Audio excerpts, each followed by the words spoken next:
Hi, welcome. As you have seen from my title, I will be going over my DNA test results. I actually already did my tests back in 2018 and 2019, so you won't be seeing me spit in a tube today. As an adoptee, I had wanted to get my DNA test results because I wanted to find some relatives, obviously, but I also wanted to know some health information because I don't have my biological family's health history. I used Ancestry DNA back in 2018 and just did the relatives and the geography. I don't think they had the health yet, but they have since added it. When I initially got my DNA results from Ancestry DNA, there was a small percentage of Polynesian, but the pool of people on Ancestry DNA has grown and they have changed the way they separate their regions and they have added more as well. So that has affected my result as well. So I no longer have Polynesian as one of my results in my ancestry. So here are my current ancestry results. So I am 92% from southern China, mostly in Guangzhou, as you can see, which makes sense since I was adopted from there. I am also 3% Central and Eastern Chinese, 3% Vietnamese, and 2% Dai. As for my relatives in Ancestry DNA, you can see that there are only fourth cousins and greater. And now for my 23andMe results. As you can see, I am 100% East Asian. My current results say that I am 100% Chinese, Southern Chinese specifically. But when I initially got my results, I had like 2% Dai as well. So my 23andMe results were also updated. I actually have a possible second cousin in 23andMe, but we haven't spoken to each other yet. I have spoken to my next closest relative in 23andMe, whose twin sister is actually my closest relative in Ancestry DNA, which is pretty cool. They're both adopted though, so no answers there for either of us. Now on to my health results. I actually found these very interesting. My health predisposition, I have a variant detected for age-related macular degeneration, but I am not likely at an increased risk. For my carrier status, I have a variant detected for non-syndromic hearing loss and deafness, specifically in the GJB2 gene. And these are my wellness reports. When drinking alcohol, I am likely to flush.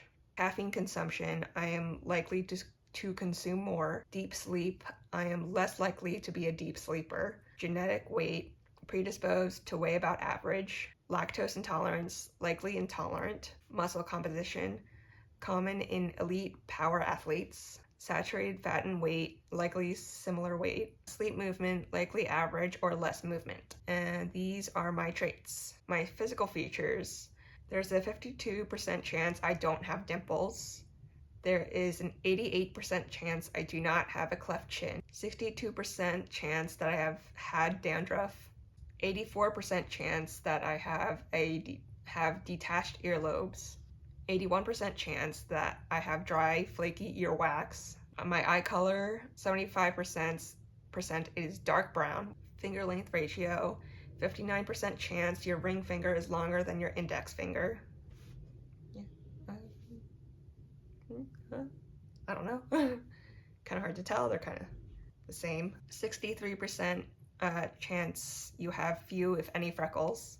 Hair photo bleaching, 59% chance you do not experience hair photo bleaching. Hair texture, 43% chance of it being straight. 67% chance of dark brown hair. 55% chance you had lots of hair at birth, which we don't know. There's no way to tell. 99% chance you do not have red hair. I mean, yeah, brown, dark brown, almost black basically. Skin pigmentation, 48% chance of light beige skin. 81% chance you have stretch marks, and yes I do.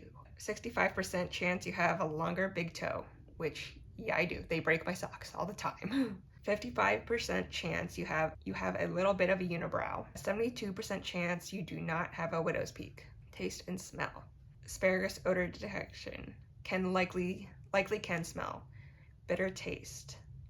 Likely can taste. Cilantro taste aversion. Slightly higher odds of disliking cilantro. I hate cilantro. It's in my genetics. Ice cream flavor preference. About 50-50 chance of preferring vanilla or chocolate ice cream, which, you know, I like chocolate. Sweet versus salty. Likely prefers salty. Ability to match. Musical pitch, more likely. Bunions, less likely. Fear of heights, more likely. Fear of public speaking, more likely. That makes sense. Flat feet, more likely. Hair thickness, more likely to have thick hair. Misophonia, average odds. Mosquito bite frequency, likely bitten more often. Motion sickness, more likely to experience motion sickness. Photic sneeze reflex, likely no photic sneeze reflex. Wake up time, likely to wake up around 8:57 a.m. The results I got for my relatives weren't exactly what I was hoping for. You know, I was hoping for a closer relative to show up, but instead I got like a bunch of third to fourth cousins. Hopefully someone will pop up on there in the future at some point. You know, my DNA's in there. If one of them do end up taking the test, they'll match with me. So hopefully they show up at some point.